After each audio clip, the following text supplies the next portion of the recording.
E aí, pessoal, sejam bem-vindas e bem-vindos ao canal Prof. Caio Química. Eu preparei para vocês um conjunto de aulas sobre propriedades gerais, principalmente as propriedades físicas, né, gerais dos compostos orgânicos.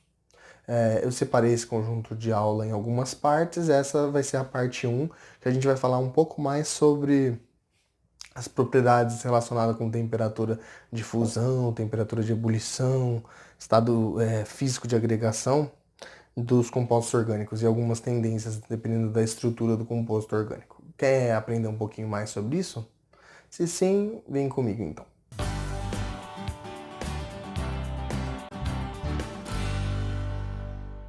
Vamos lá então, pessoal. Começar um conjunto de aulas aí sobre as propriedades gerais dos compostos orgânicos, né?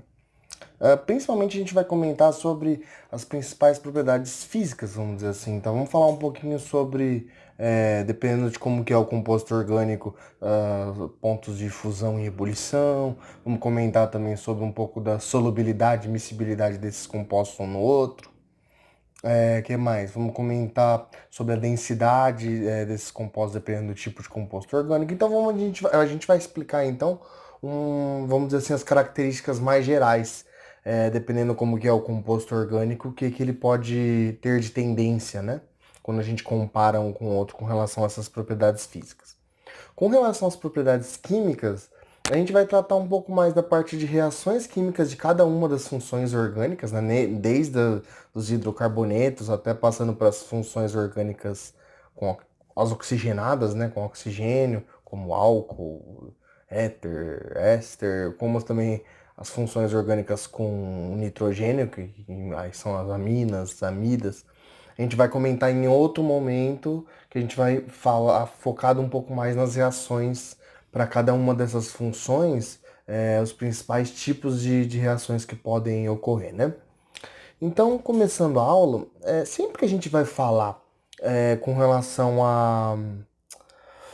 ao ponto de fusão ou ao ponto de ebulição e consequentemente, ao estado físico de um composto orgânico, tem dois fatores que a gente precisa considerar que são fatores que são importantes, que vai definir aí qual que é a faixa de cada uma dessas propriedades físicas que eu comentei, ahn, dependendo do composto orgânico.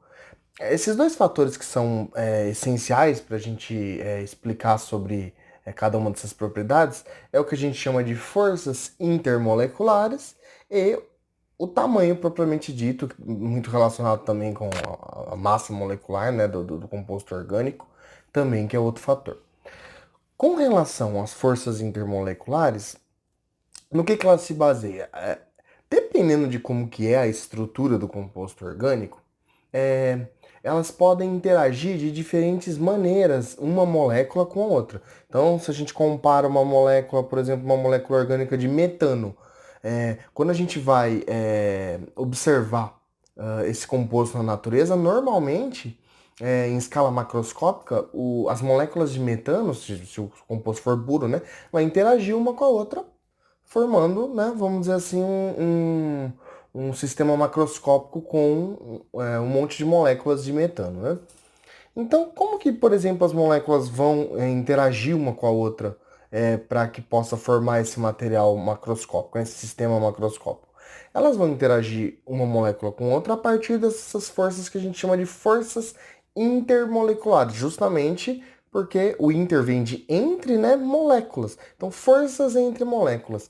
E essas forças intermoleculares, dependendo de como que é a estrutura e as características de cada molécula orgânica, elas vão se apresentar de diferentes maneiras, dependendo dessas características.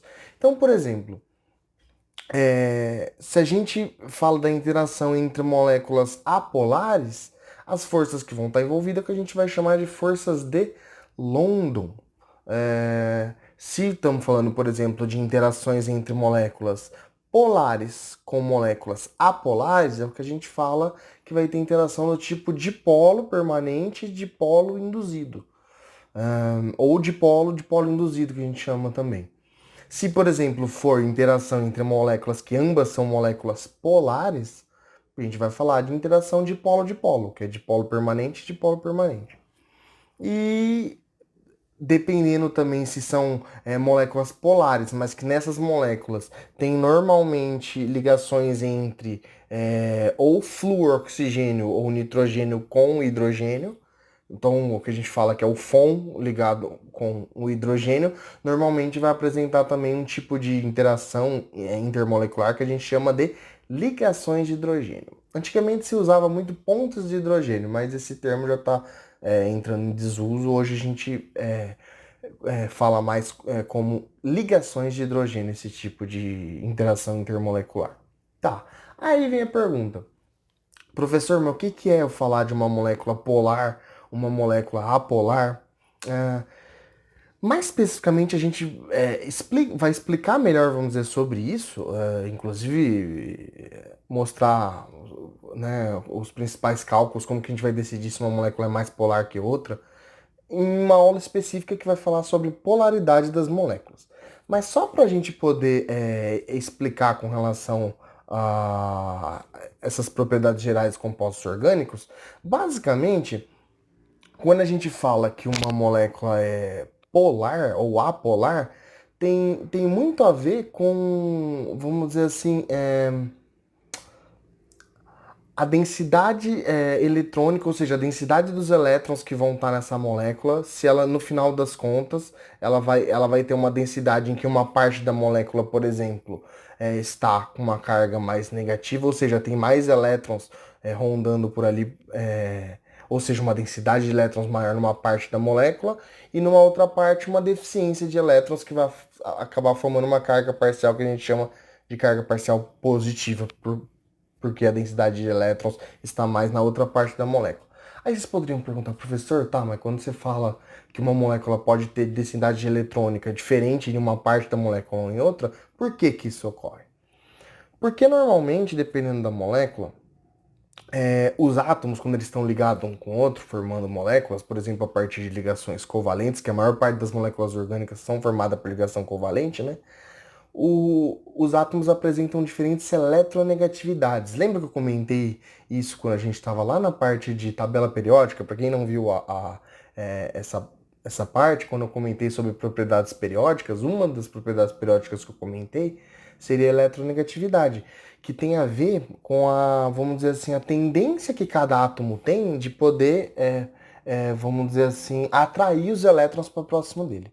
Então, quando a gente fala que um átomo tem alta eletronegatividade, é um átomo que tem, vamos dizer assim, uma tendência, tem uma força, um poder de atrair elétrons para próximo dele mais forte, vamos dizer assim, né? Então, se eu falar o átomo de flúor é bastante eletronegativo, então eu estou querendo dizer que, normalmente, quando ele está fazendo uma ligação com outro átomo, ele vai ter a tendência de, se ele é mais eletronegativo, por exemplo, que o outro átomo, ele vai ter uma tendência de ter os elétrons mais próximos dele do que do outro átomo, por ele ter uma tendência maior vamos dizer assim, de puxar esses elétrons para próximo dele, né? Então, normalmente as moléculas polares são essas moléculas que apresentam elementos que são mais eletronegativos que, por exemplo, quando a gente fala de molécula orgânica, né? Do que o carbono e o hidrogênio. E exemplos, o oxigênio, o flúor, o nitrogênio, o enxofre, é, entre outros átomos que são mais eletronegativos, por exemplo, em carbono e hidrogênio, e dependendo de como que é a forma da molécula, normalmente quando tem esses átomos eletronegativos, ele vai ter uma densidade eletrônica de elétrons em cima dele maior do que no resto da molécula orgânica. Isso vai fazer com que forme esses dois polos, por isso que a gente chama de dipolo, né? Que tem a ver com quem tem maior densidade eletrônica tem maior eletronegatividade, vai ficar com uma carga negativa parcial, vamos dizer assim, em cima desses átomos maior, e o que não tem eletronegatividade tão alta, por exemplo, a cadeia orgânica de carbono e hidrogênio, que não tem uma eletronegatividade tão alta, vão ficar com uma carga que a gente chama carga parcial positiva. Então, esse dipolo que vai formar, negativo e positivo em partes da molécula, é o que vai, vamos dizer assim, nas moléculas polares fazer a interação entre uma molécula e outra ficar mais forte. Então, a parte negativa, vamos dizer assim, que tem os átomos mais eletronegativos, vai interagir com a parte positiva da molécula vizinha, e a parte positiva vai interagir com a parte negativa dessa mesma molécula. Então vai fazer com que as moléculas interajam uma com a outra a partir desses dipolos, vamos dizer assim, que é muito similar a uma interação eletrostática como ocorre na ligação, por exemplo, iônica, só que uma interação mais fraca, vamos dizer assim, do que a da ligação iônica. Mas ainda assim é uma interação é, forte o suficiente para, por exemplo, ser entre as interações que tem na molécula orgânica ser das interações mais fortes quando envolve esse tipo de dipolo. Ou seja, quando a estrutura como um todo ela apresenta esses átomos mais eletronegativos e no final das contas, pela estrutura da molécula, vai ter essa formação desse dipolo positivo e negativo. Tá. Aí por que eu coloquei nessa ordem aqui, ó? Primeiro forças de London, depois de polo induzido, de polo, ligações de hidrogênio. Porque essa é exatamente a ordem que as forças intermoleculares elas vão indo das forças que são mais fracas, que são essas entre as moléculas que são apolares, que são aquelas moléculas que no final das contas, vamos dizer assim, os átomos entre eles podem até apresentar uma pequena diferença de eletronegatividade entre um átomo e outro. Porém, quando a gente for analisar a estrutura da molécula como um todo, é, é como se essa diferença de eletronegatividade entre os diferentes átomos, elas se cancelam, se anulam de alguma forma, como se fosse uma grandeza vetorial, em que, tipo, um vetor anula o outro e faz com que a molécula, no final das contas, não tenha formação desse dipolo permanente com carga positiva e negativa parcial, né? Então, moléculas desse tipo a gente chama de molécula apolar, que não tem nenhuma formação de dipolo permanente resultante, vamos dizer assim. E normalmente essas moléculas apolares, a maior parte das moléculas orgânicas que são apolares, são as moléculas que a gente chama dos hidrocarbonetos. Então, todas aquelas moléculas que só têm carbono e hidrogênio, de uma maneira geral, elas são moléculas que são apolares. Então, por isso que sempre a gente relaciona, quando a gente pega uma parte de carbono e hidrogênio de uma molécula, a gente fala que é a parte apolar da molécula, porque é uma parte na qual não vai ter, vamos dizer assim, essa formação tão forte do dipolo positivo e negativo nessa parte da molécula. Então, se for uma molécula só formada por carbono e hidrogênio, tipo os hidrocarbonetos que a gente viu lá, viu em aulas anteriores, né? Então vão ser moléculas que, no final das contas, vão ser moléculas apolares, que não vai ter a formação desses dipolos. E normalmente, quando uma molécula que não tem dipolo permanente, como os hidrocarbonetos, vão interagir uma com a outra, você poderia me perguntar, tá, professor, mas se ela não tem esse dipolo, como que ela vai interagir de carga positiva com negativa e ter aquela interação eletrostática para ter essa força intermolecular? Um cientista que o sobrenome dele é London, por isso que o nome dessa interação ficou Forças de London, propôs uma explicação para esse tipo de caso quando moléculas apolares interagem uma com a outra. É uma interação bastante fraca, então das interações que tem entre moléculas, é a interação mais fraca que tem, é essa entre moléculas apolares. Só que ele propôs que vocês concordam comigo que todas as moléculas, os elétrons, eles estão de alguma forma em movimento lá, né, na molécula.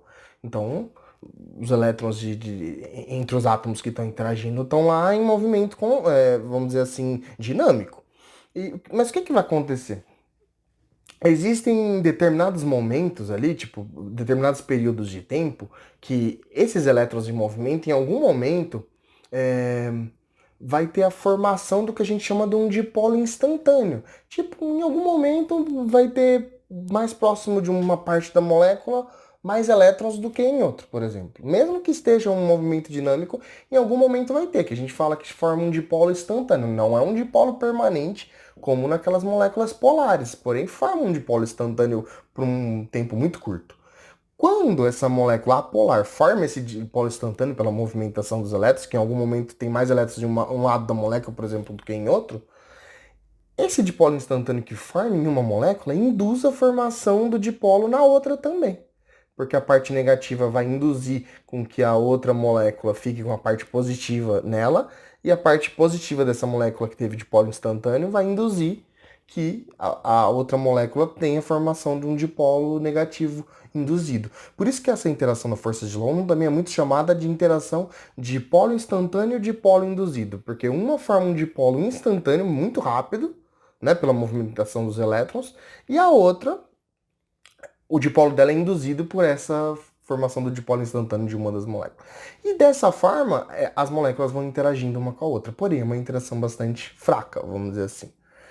Quando a gente fala desse tipo de interação entre moléculas apolares, a gente vai chamar sempre de forças de London, que é o tipo de interação mais fraca que tem.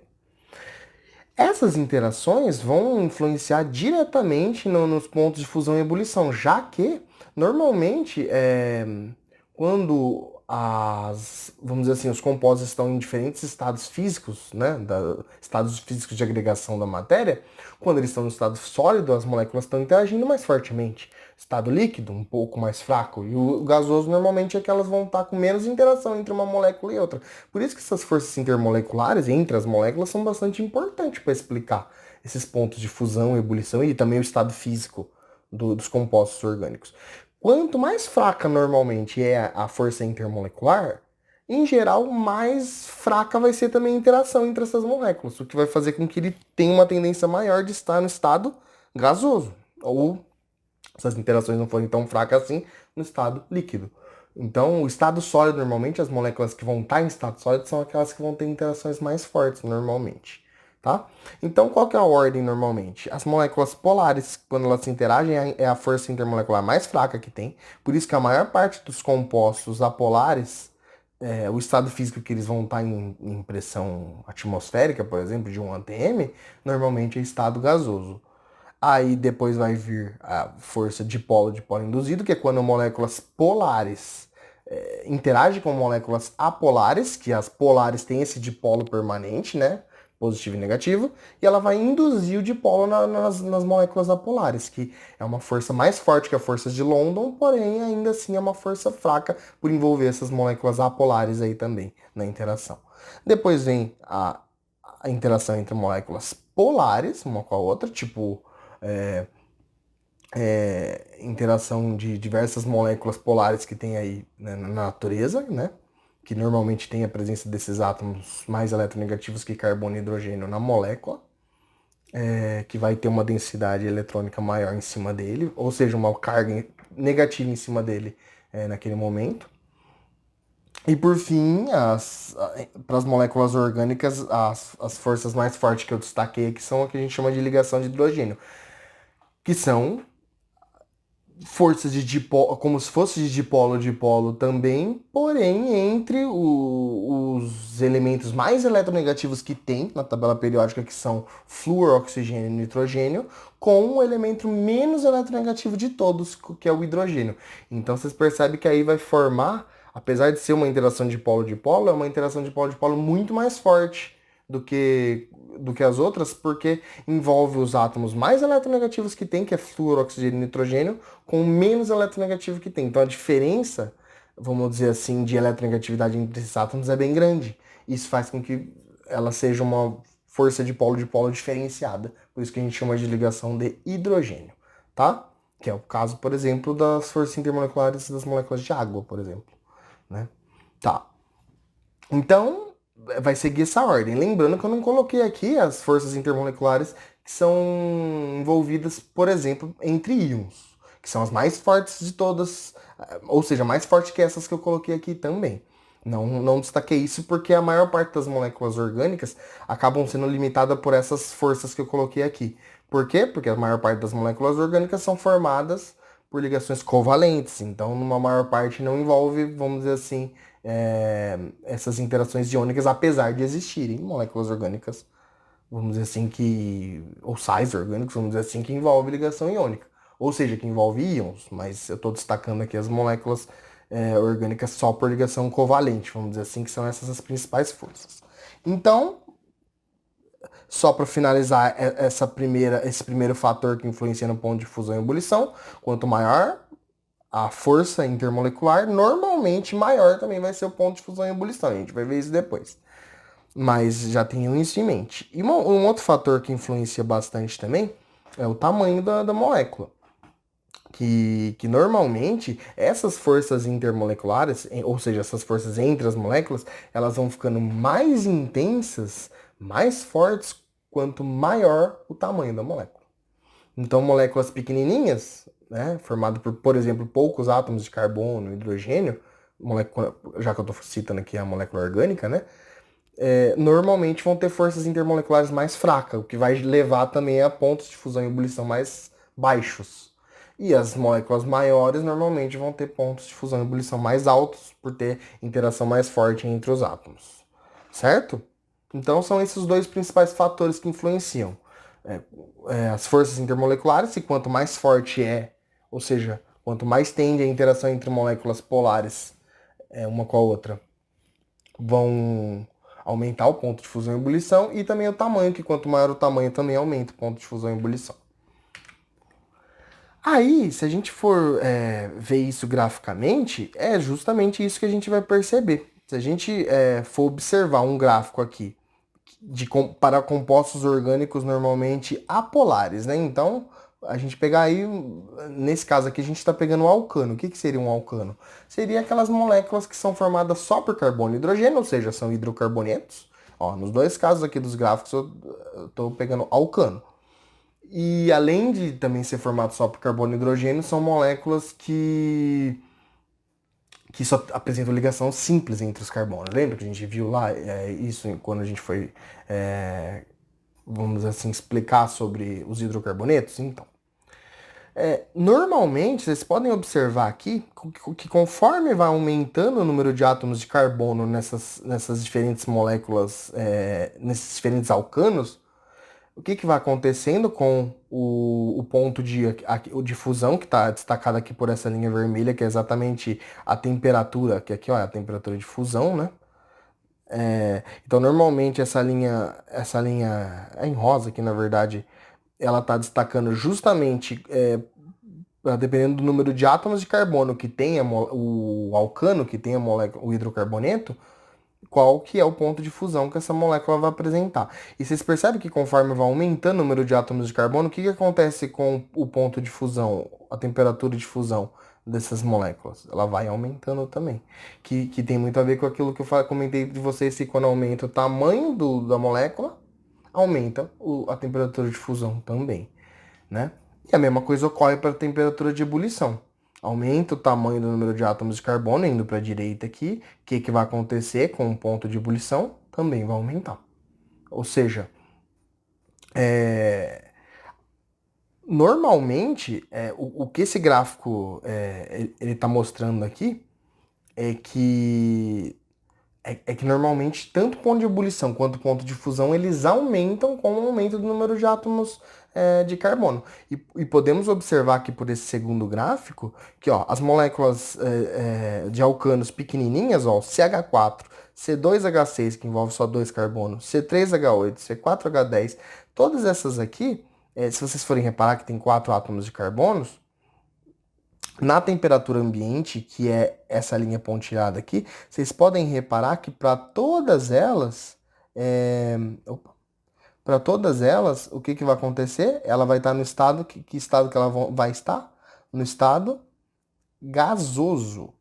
Então, de uma forma geral, as moléculas pequenininhas de hidrocarboneto vão estar no estado gasoso. Por isso que o metano, o etano, propano, butano são tudo no estado gasoso, que a gente costuma observar em temperatura ambiente e em pressão de 1 atm.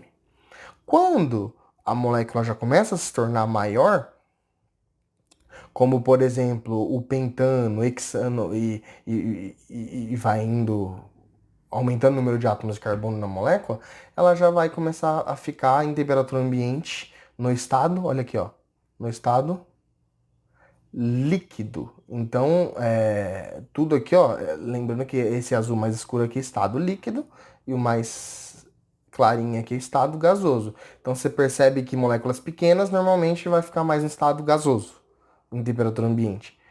E seguindo o pontilhado aqui, que é a temperatura ambiente, moléculas maiores vão ficar normalmente em estado líquido, né? Então, essa é uma tendência. Por quê? Devido a essa interação mais forte que tem entre cadeias maiores, que eu coloco até aqui nesse desenho para exemplificar isso. Quando, ó, lembrando que isso aqui é uma representação que cada vértice desse é um átomo de carbono, né?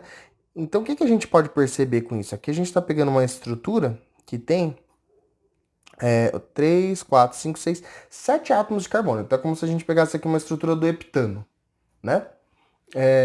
Se uma molécula de heptano interagir com outra, e ela tiver 7 átomos de carbono, ela vai ter uma interação entre as cadeias, interação lateral entre uma molécula e outra, entre esses 7 átomos de carbono, hidrogênio que estão envolvidos ali, né? Se a gente aumentar o tamanho dessa cadeia, vocês concordam comigo que a interação dessas cadeias vai ter mais pontos de interação entre esses átomos? Ou seja, vai fazer com que essa interação fique mais forte. Quanto mais pontos de interação tem dessa molécula. Por isso que o tamanho da molécula, quando ela aumenta, tem mais pontos de interação entre as moléculas, faz com que aumente também o ponto de fusão e ebulição, que é o que a gente vê aqui, ó, quando a gente aumenta o tamanho da molécula, que é o que ocorre aqui. Mas por que eu mostrei aqui a diferença de quando interage duas cadeias normais que envolvem 7 átomos de carbono, e uma interação, por exemplo, entre duas cadeias que a gente chama de cadeias ramificadas, que também envolvem aqui nesse caso, ó, 7 átomos de carbono, só por efeito de comparação, o mesmo número de átomos de carbono